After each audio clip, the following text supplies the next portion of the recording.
All right, welcome back. We have Corey Baumeister against Jim Davis. Battle of the Titans here. And the matchup is Corey on his sort of hallmark grinding breach deck versus Yes. Jim on quite a different brew. Caleb, what do you have to say about Jim's deck? Oh, Jim is playing Glimpse of Tomorrow, which has always been a good deck in Modern. Like ever since people started putting up finishes with it. It's kind of a difficult deck to understand, and then the way people build it can change. Jim's on very specifically the elemental style list, where he's got Risen Reefs, Furies, and a few other ways to gain card advantage. But the general idea of the deck is to play a Cascade effect, hit Glimpse of Tomorrow, which is like a one-sided warp world.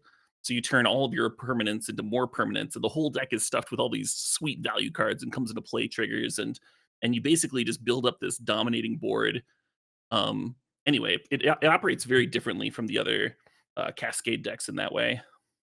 Yeah, so for folks familiar with Temur Rhinos and Living End, why would you choose Glimpse of Tomorrow over one of those other ones? Is it just for fun, or does it have some concrete Well, you're running it. strengths?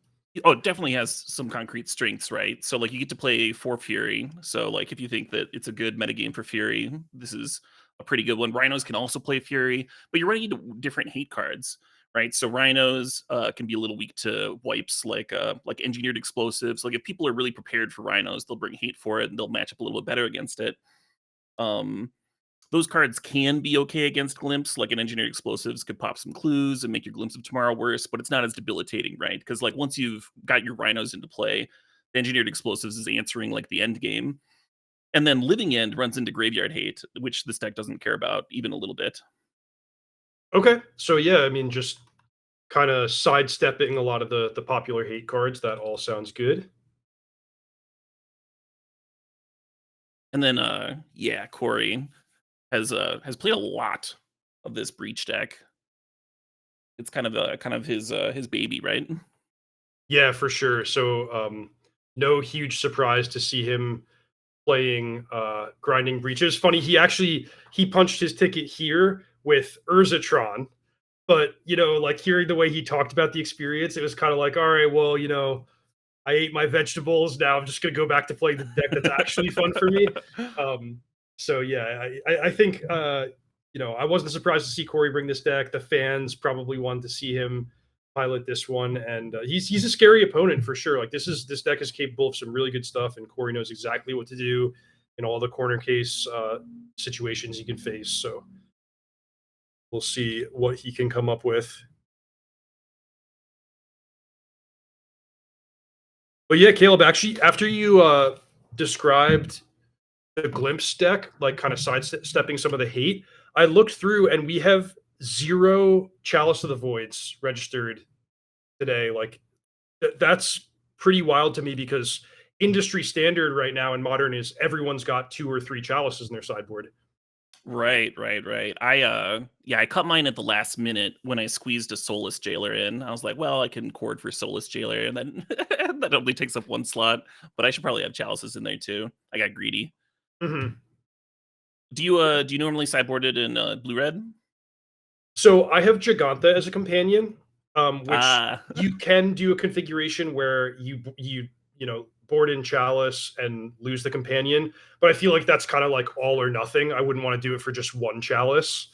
And then I didn't necessarily think uh, anyone here would bring it, or like I'm not surprised that a Cascade deck showed up, but I wasn't pegging any of my opponents for bringing that.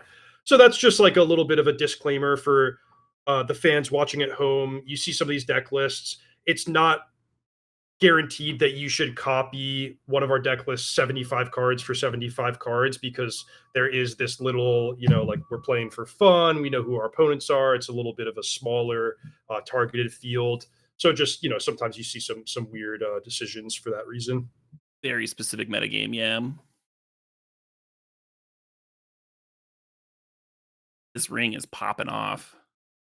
Yeah, for sure. So Corey had the advantage of being on the play, the turn one Ragavan against a deck that doesn't have, well, can't play any 1-mana removal spells because of the cascade restriction. Powering out the One Ring, he's really just got everything going. Meanwhile, Jim decided to build out his board a little bit more rather than just rushing to the Violent Outburst. But I think soon enough he's going to be in a position where it's do or die, and he's going to have to take his shot. Yep. Yeah, you see Dead Gone out of Rhinos, but I don't think Dead Gone plays very well in Glimpse because all of your non-cascade cards kind of have to influence the board. You kind of have to build up your board for the Glimpse to actually do its thing. Yeah, So it the makes only perfect sense. Yeah, there is Fury, but I don't know. We didn't see it here, and having to pitch cast on turn 1 is so miserable. Probably worth it versus Ragavan, but it still feels miserable.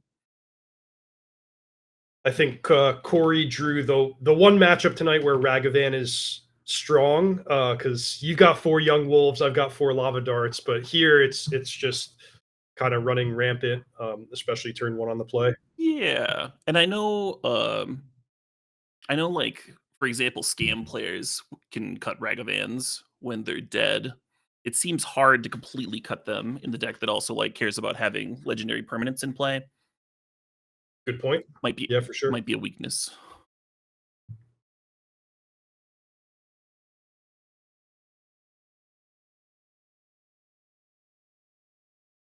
What do you think about Jim's chances right now? Well, the Teferi Time Raveler was exactly what he did not want to see. I feel like you always have that puncher's chance with the Glimpse deck. Even on a low number of permanents, you could just hit really well off of your Violent Outburst and well off of your Glimpse and turn the game around. But right now, Jim can't do anything against the Teferi Time Raveler, so he is forced to pass the turn with the goal of Otawara during the end step, and then take that chance of spinning the wheel and hoping to get lucky. But man, another turn of Corey with the One Ring. Corey, of course, let's not discount that he's playing a combo deck of his own. So Super good points. yeah, I mean Corey has Breach and Grinding Station. He can get the Mox Amber off of this Urza Saga. So I'm not familiar enough with the deck to know if this is like a deterministic win, but it would not surprise me if I think it's a deterministic win. okay. So can you talk us through that? I mean, I know exactly what's going on, but just like for the benefit of the fans at home, can you talk For us through sure, what's going to happen? of course. So the grinding station can self mill with the Mox Amber, and you can float with the Mox Amber each iteration. Of course, with the Underworld Breach, bringing the Mox Amber back as you rotate them. So you go through your entire deck at the end. Actually, are there multiple Thassa's Oracles? There is one. Oh, never mind. This is not a deterministic. Oh, the Teferi can bounce it, right? Ah, cool. So you bounce your own oracle, you deplete your library, you recast it. Okay. And now follow-up question, is there anything Jim can do with the Otawara to stop Corey from winning the game? Yeah, I mean, there's only so much mana available here. Uh, so simply like bouncing a 2-mana spell at the key time might be enough to prevent an auto win, but then you're not using the Otawara on the Teferi. So it seems rough. Even if you use the Otawara to prevent the literal GG here, then it's like now you no longer have your answer to the Teferi for the win there. Overall, just great showing from Corey's deck. I don't know whether to attribute the win to his combo finish or just the power of the One Ring, but why not both, right? You draw some Sure. cards and then you have the instantaneous combo finish. It's just a really nice, well put together deck. And I have not really piloted either of these decks, so I could be super wrong in my analysis there. No, it sounds good to me. I think this is clearly the type of board state that Corey is working towards. Um, and yeah, as you mentioned, the combination of Mox Amber and Grinding Station and Breach, it's like you pay yourself back with the cards you're exiling each round. You untap the Breach, you net your mana with Mox Amber. So it's any number of ways that you can leverage that into a win or a major advantage. Is the Emery necessary for Mox to produce blue? It doesn't produce blue with Teferi, does it? Random My aside. question. Legendary creatures and planeswalkers. Okay, so the Mox Amber was already producing blue.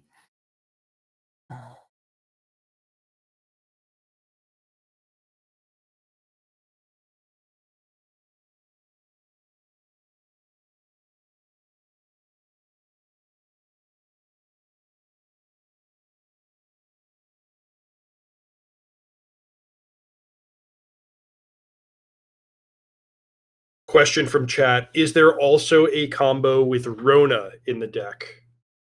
Now, I believe Rona is in here because it's another draw engine to fuel the bridge, and then it's also another legend to get going with Mox Amber. yeah, so I think Rona is just a good card in the deck. I did not see the Retraction Helix that you might find in the Pioneer Rona combo deck, but I guess it's not infinite. I'm trying to think of, like, if you have Rona, you discard a Mox Amber, you have a Breach, but then the Breach doesn't go back to the Amber doesn't go back to your hands.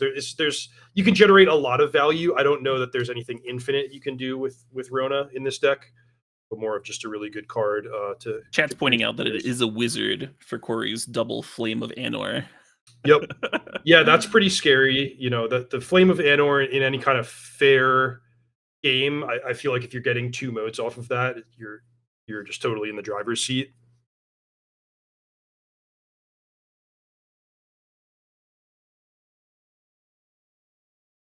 And Jim is biding his time on this Otawara. If you had Breach and Rona and multiple Mox Ambers in the graveyard, that's still not quite infinite, but you could do an awful lot, because every time you cast a Mox Amber, the Rona untaps, you can loot more cards in the graveyard, just keep going, legend ruling the Moxes. So it looks like the Teferi got used on not Thassa's Oracle. You could also still burn your own Thassa's Oracle and replay it that way. Or you could just use Lightning Bolts at this point, because Jim is only at 9 life. Yep, that's fair. You can see in the bottom left corner of your screen, Corey has tons of mana floating, so as long as he has enough cards in his graveyard, which looks like he has 12 remaining, should be trivially easy to just point 3 lightning bolts. Or actually, I should say, point the 1 lightning bolt 3 times. Otawara. Jim showing that he had the Otawara.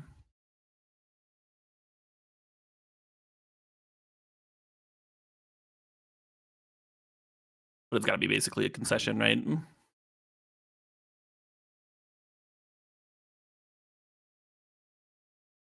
Yep, so that's going to be Corey taking game number 1. Do you think that's reflective of what's going to happen all the time, or did Corey just kind of get out in front that game?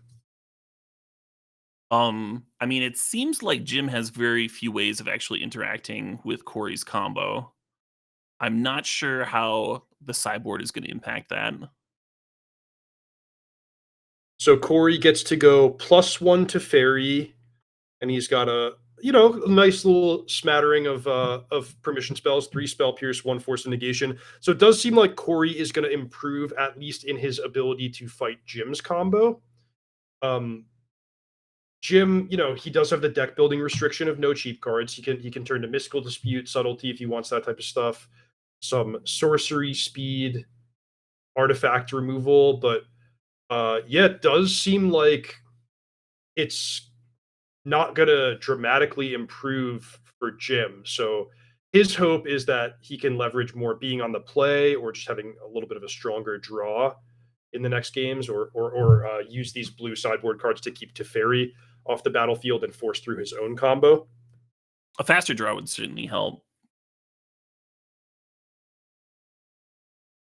Great question in the chat. Why would you take out Endurance? Do you have a concept, Caleb, of like how Endurance matches up against Corey's deck, or is there a certain timing that you can use with Endurance to mess Corey up? So I've played against Underworld Breach a lot. I have not played against Underworld Breach a lot with endurance decks. I guess if you've got grinding station going with Breach, then it's difficult for endurance to matter once the actual like combo is going, because it's so easy to like refill your graveyard and stuff. Like you might be able to fog a turn, but you're not like actually breaking up the combo. Um, the Siege seems a lot better, because then you can use that to like kill the Breach on the Breach turn to actually interrupt things. The cool thing about endurance, so like the turn that Underworld Breach comes down, there's not necessarily a grinding station in play, right?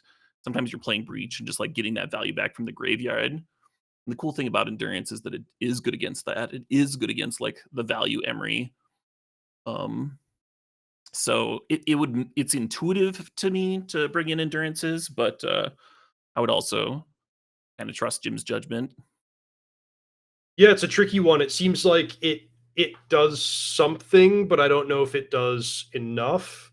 Like that fine, if you just take the snapshot of like that final turn, Corey's position is probably so strong that endurance would not have saved Jim. Like the grinding station can refill the graveyard immediately. Not to mention there is just Teferi on the battlefield, so that's a whole other Sure, can of sure. worms.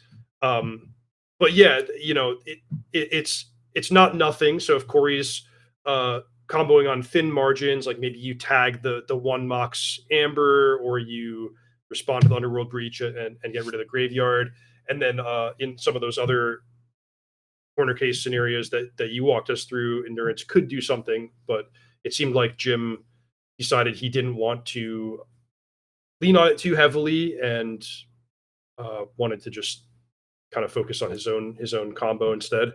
Focusing on his own combo, and as you pointed, focusing on answering to fairy, like correctly realizing that that's the card that just like stops him from doing the thing, and pointing his hate cards at that. One thing that I really like when I'm playing a combo deck is I would rather underboard than overboard. Because if you overboard, you're like neutering how your deck actually functions, your ability to like actually combo when you need to. That's a great point. Yeah, that's really really important. Um, I want to look at that from the opposite perspective too. I think what is so strong about Corey's deck is it's so well rounded. Like you look at your sideboard, you're like, oh, he's using Underworld Breach, so I'm going to bring in all my graveyard hate, and he's got Urza Saga, so I'm going to bring in all my artifact hate, and he's a combo deck, so I want all my counter spells. And then before you know it, Corey could just be like, well, I also have some removal spells, expressive iteration in the One Ring. So while you're sitting there with all your goofy ley lines and ancient grudges, then I'm just going to beat you in a fair game.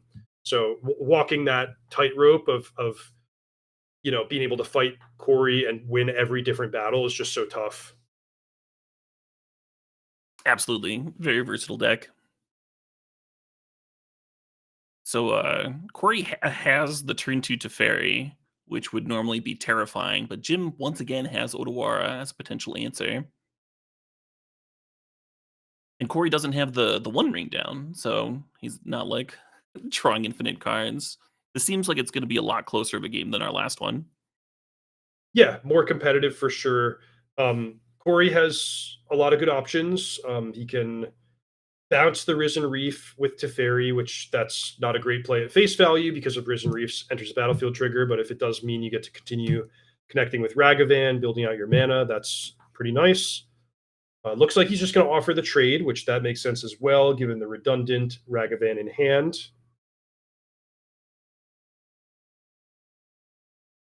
Could also just tap 3 mana, play Emery. That's totally legal play that you can make. Yeah, I don't hate it. I think if you're not playing Emery this turn, then the flame starts to look kind of interesting. Let the Ragavan connect. I like playing the Emery.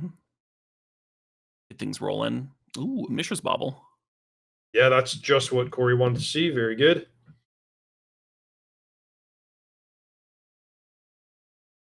And I was wondering, why Corey was prioritizing the plus ability of Teferi, and Caleb's draw step can maybe illustrates why. Or sorry, Jim's draw step illustrates why.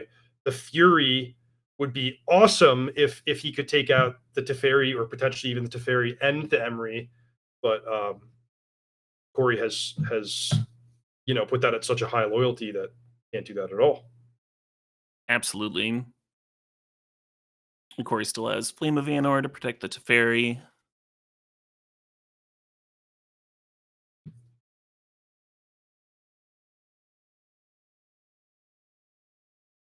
There's no value breach here, right? Yeah, I don't see it being worth it.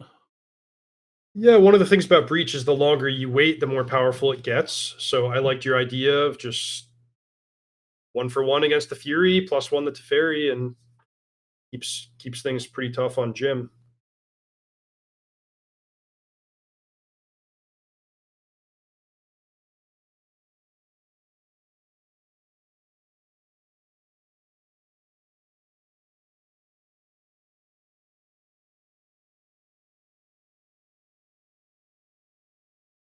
Someone in chat brought up potentially chumping the earlier Ragavan with a plant token. I feel like if you're chumping with plant tokens, you're kind of like giving up on what your deck is trying to do, right? Like the Violent Outburst and the Glimpse. You need to have all those permanents in play, ideally. Yeah, that's a really fascinating decision point for Jim. It's really just about like what resources you value and what direction you want to take the game. But I could see a case for either play. For sure. Absolutely don't fault Jim for keeping the material around.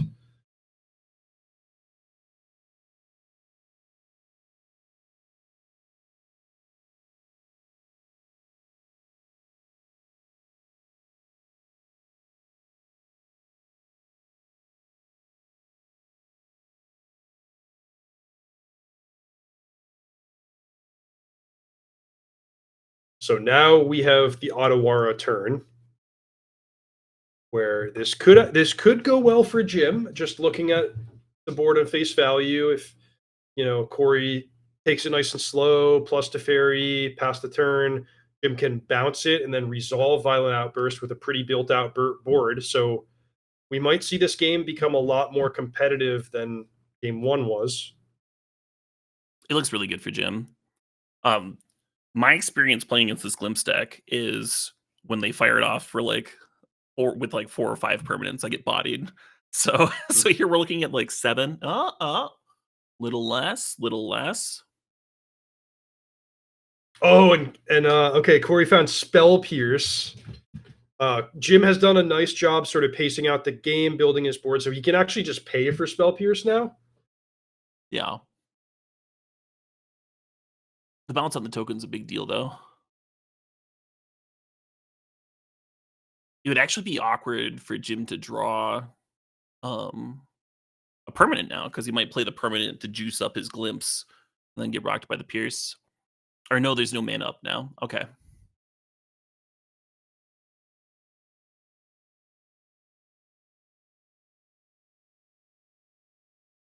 Okay, let's see some fireworks. I'm expecting Jim will do this on his main phase. He'll float all of his mana. He can go 2 rounds, which the way this deck tends to work is each progressive glimpse that you do gets more and more material, more and more triggered abilities. So whatever he gets now, wow, we might not even need a second round. Holy smokes. I don't know what that Omnath does, but I know that many triggers going on the stack is not good news for Corey. And the Nissa's on. He's got more red mana to actually play the second Violent. Oh my. Find out what that Omnath does, Stu. Omnath, Locus of Rage. Landfall. Whenever a land enters the battlefield under your control, create a 5/5 red and green elemental creature token. And whenever Omnath, Locus of Rage, or another elemental you control dies, it deals 3 damage to any target. Wow. I'm so happy I'm not Corey right now. Now, you do not get any death triggers when you resolve Glimpse. So Corey may not die immediately. He merely has to contend with what is this, 50 power and toughness worth of creatures. Interesting call to evoke instead of cast. It probably doesn't matter. Extra mana is useful.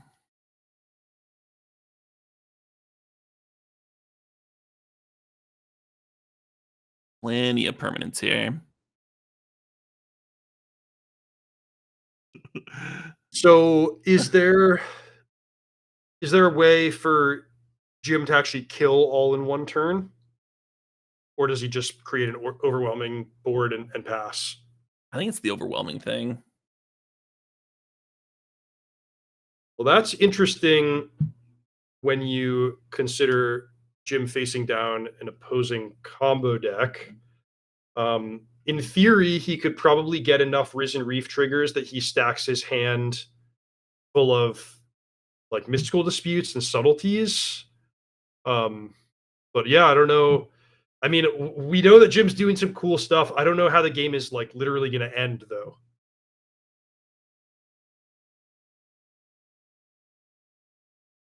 Chat suggesting Fury to kill his own elementals. I guess Risen Reef is pretty easy to kill. It's any elemental, right? For the death trigger. Yeah. So Ori's down to 6 already. How did that happen? Corey has an urgent message for us there. Says, I'm scared.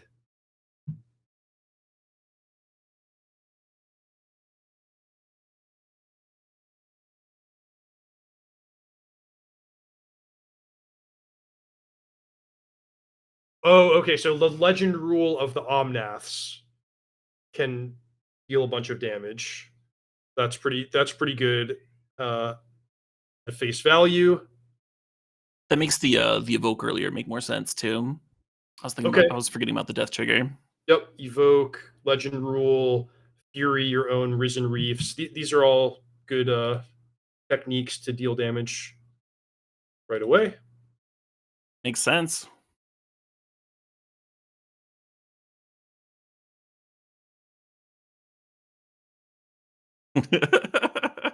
This deck is so ridiculous. Yeah, this is pretty cool. And this game was like looking bad for Jim, right? Turn 1 Ragavan, turn 2 Teferi. That there can't be a worse start to face down than that. Yep, but once again, Jim had the Otawara and didn't get comboed first. Not getting comboed first seems really good. Recommend it. Well, this is pretty cool. It's what we want. We get to see both decks, both players doing their thing, and we're gonna get a third game. So here is that technique that chat mentioned of Fury killing off multiple elementals, and yeah, that's Jim Davis notching a very impressive victory. So the Gemstone Caverns are gonna come in on Jim's side. I assume that's why we have Gemstone Caverns.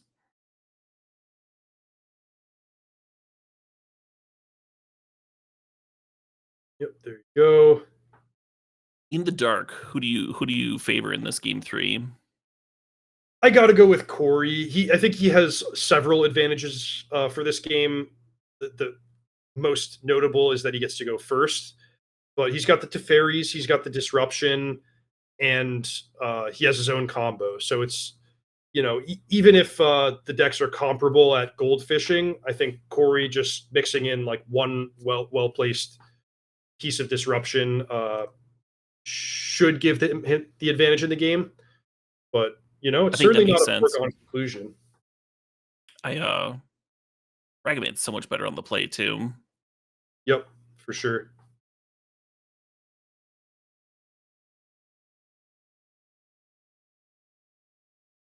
It's also the glimpse deck is really powerful, but it is important to note that that was like a turn 6 glimpse. The turn 3 glimpse is not as reliable to get the game over with and to do such impressive things. So it's not quite as fast as a deck like well, I don't know, Living End or something that can put an overwhelming board presence into play very, very quickly. For sure. So Jim, he wants to take his time and sort of pace things out rather than just racing to play his Cascade card as quickly as possible. Absolutely. Yeah, both of these decks can like technically win kind of early, but both of them are much more likely to win as the game goes on and they get to see their inevitability, see the pieces come together. Okay, but Jim's got the nice draw. He has subtlety to not auto lose to Teferi, and he has his turn 3 Cascade card, providing he can find a land. Not auto losing is so good. Yeah, that's usually step one to winning a game of Magic is not auto losing. Really underrated. You can also do cool stuff. Given that the Violent Outburst is the instant speed Cascade card, you could evoke an elemental, then play the glimpse with the evoke trigger on the stack, get one more permanent. Love that. Cool play from Corey here. Like, it's not that Grinding Station does that much being on the battlefield, but he knows this is kind of the one turn he can safely tap out for a non-disruptive card, so he's just front loading his mana. Absolutely. Yeah, no Simian Spirit Guides in the in the meta anymore. That's probably a good thing. This is going to be a tough break for Corey too, because you look at the board, you're like, oh, Jim doesn't even have blue mana to Mystical Dispute. So I imagine he's going to be tempted to just slam the Teferi. Jim can Subtlety, and then it's a very big draw step for Jim because he wants to hit an untapped land before the Teferi hits the battlefield again. Yeah, Jim only has 2 subtleties too, so I don't know if I would try and play around it here. I mean, if you're not seeing blue mana, then maybe you can think there's like a higher chance that Jim kept a subtlety hand, but yeah. All right, huge draw step here.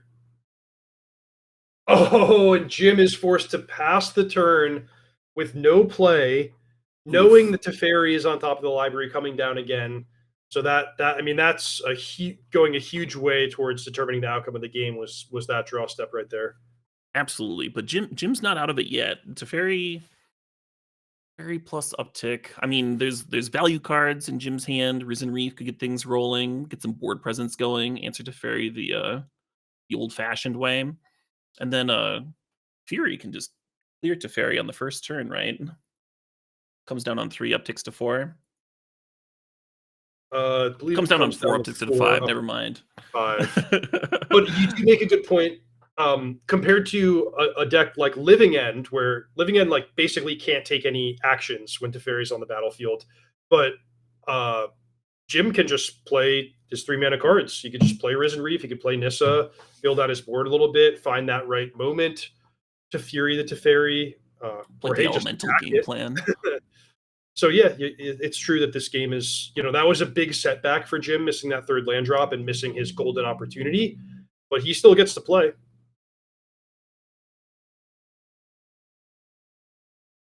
I remember when Modern Horizons 2 was newer, playing so many Risen Reef brews.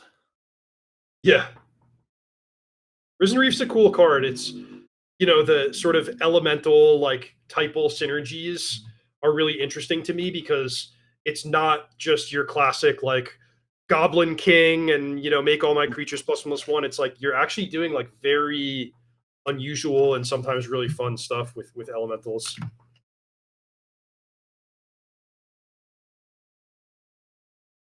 It's kind of like the bean before the bean. That's true. Yeah, it's a great comparison. What is this Saga grabbing? Which was Brobble, get an extra card.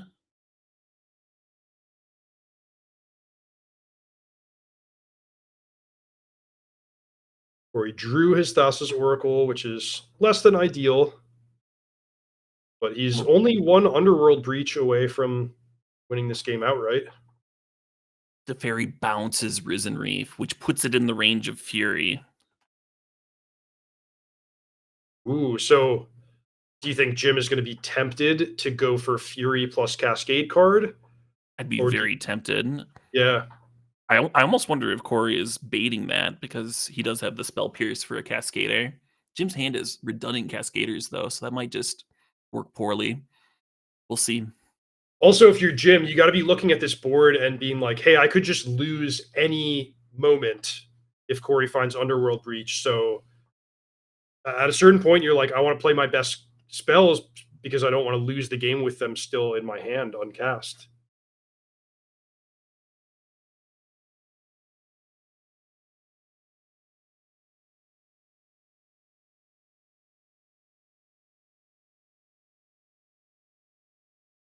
How does Jim navigate this turn? Yeah, I think this is a lot of what do you put Corey on? Do you give him credit for having a counterspell? Do you give him credit for having another copy of Teferi? It looks like Jim he's saying like I think you are prepared for my combo, and I don't think you have Underworld Breach ready to go yet. So Jim I mean, he's doing a nice job. He's playing around the Spell Pierce that actually is in Corey's hand, getting extra value off of the Fury from that Risen Reef. Now, the one thing that I will say about this play is it's not that good against a second copy of Teferi, which we have the catbird seat here where we know Corey doesn't have that, but that's probably one of the things I would think about when my opponent goes -3 Teferi is like, oh, they might want me to Fury so that they can play another copy. That makes a Um, lot of sense. but in this case, I would be wrong and Jim would be right. One of the reasons to do the Risen Reef line, is because you are developing your board. You are gonna get a better glimpse if you, play the Risen Reef, get that value, get more lands in play,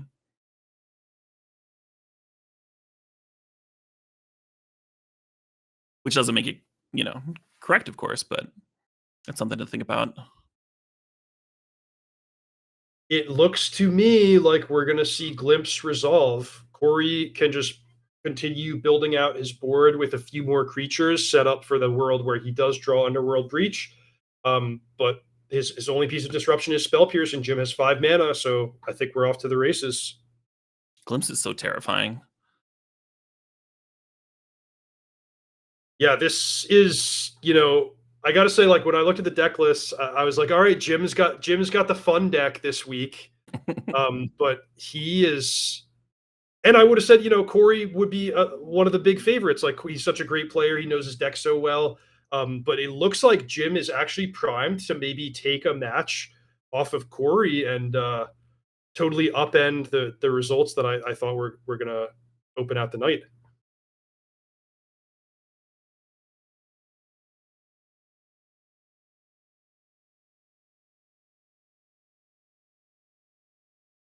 We should say there is a lot of randomness involved with Glimpse, and if Jim does not win outright this turn, like let's imagine the world where he puts a bunch of 5/5s onto the battlefield and says go.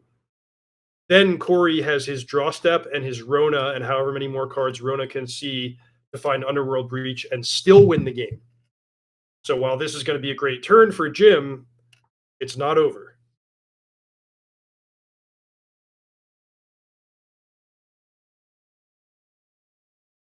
And this isn't incredible, but it's like it's still good.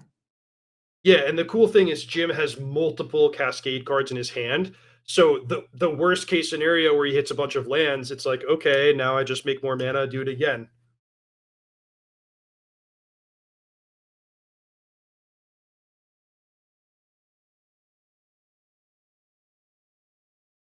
Yeah, several rerolls. I suppose Jim can also just draw a bunch of cards off Risen Reef and wind up passing the turn with Mystical Dispute available, and that's probably an okay outcome for him as well. See Nissa come down. Makes sense. Pretty free.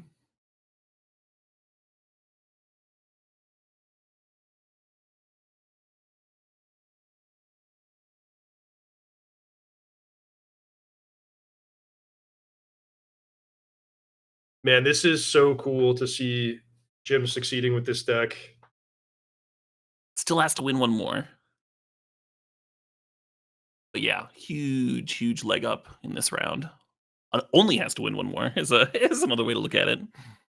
Assuming that he manages to lock this up, of course.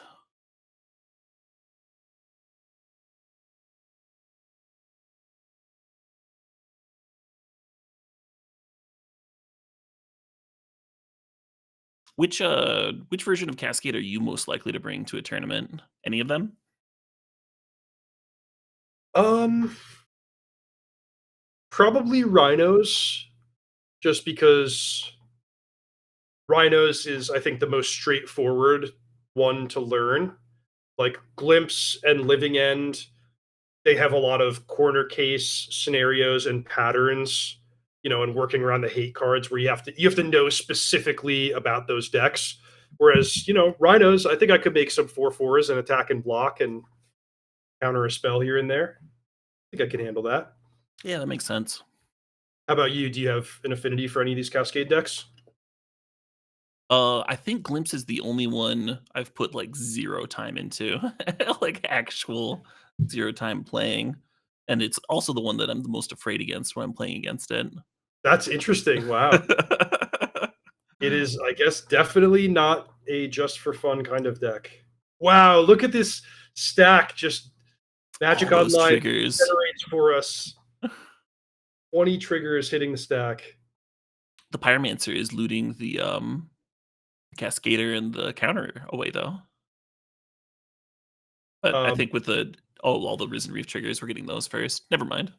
so we talked extensively about endurance in this matchup as it concerns putting Corey's graveyard away. But one thing is that you can actually endurance yourself if you want to keep going. So I believe Oh, Jim get your has glimpses 3 back. glimpses in his main deck. And since he sideboarded out endurance, once he goes through those 3, that's it. But in theory, in your main deck, when you have 2 endurances, you can just go glimpse, put my glimpse back, do another cascade. Like you can kind of go indefinitely. As it is, I think this is going to be enough. And I love that we're getting to open the chat here, and Corey is. I think he's got the best seat in the house. Really, is what it comes down to. Seeing. Did you see that slander at the start of the match? Goblins suck thrown in Jim's Oh face. wow! The villain getting I've what played he deserves. Oh man, I did not catch that actually. Thanks for pointing it out. I played against Jim when he was on Goblins once in the SCG days back in the way back when. Oh yeah. And now we have the Energy series. Oh man, there's actually a modern tournament coming up here in Madison.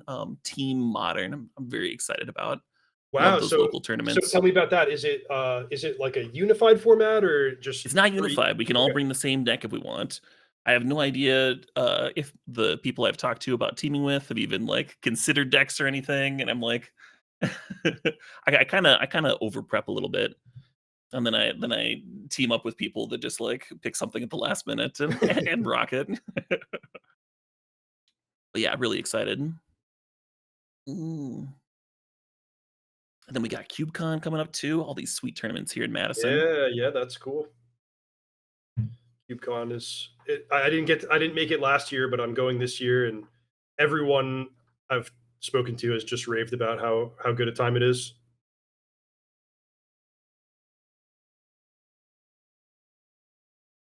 All right, so what's going on in this game? A lot of triggers. So many Jim doesn't triggers. have the big Omnath yet. So once again, like worst case scenario for Jim, if his internet cut out and he had to end his turn here, he would still be passing with an overwhelming board state and a subtlety and a mystical dispute.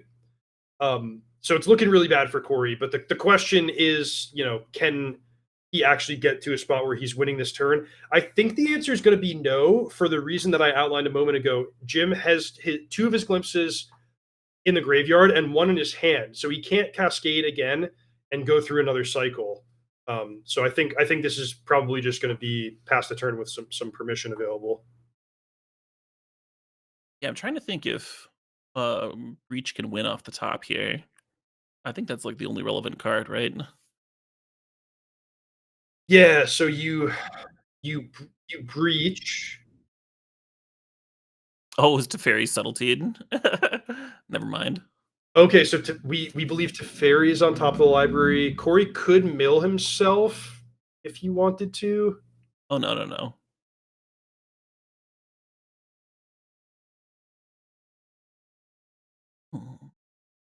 All right, 1/3 blocker. One Rona versus the world. I love this Rona card. Have you ever flipped it when your opponent's like not expecting it, and then like, you just watch their face go white? I don't think I have actually flipped a Rona. That's I hope to have that experience at some point in my life, but I've not done it yet. Oh, well, Vintage Cube's coming back up on MagicOnline. It's literally already back up. Oh So baby, that's a good spot what are for we it. doing here? Subtlety. season 2, vintage cube draft Super League. Oh my god, I'd be so happy. Jim wins the match. Congratulations, Jim. That was just awesome.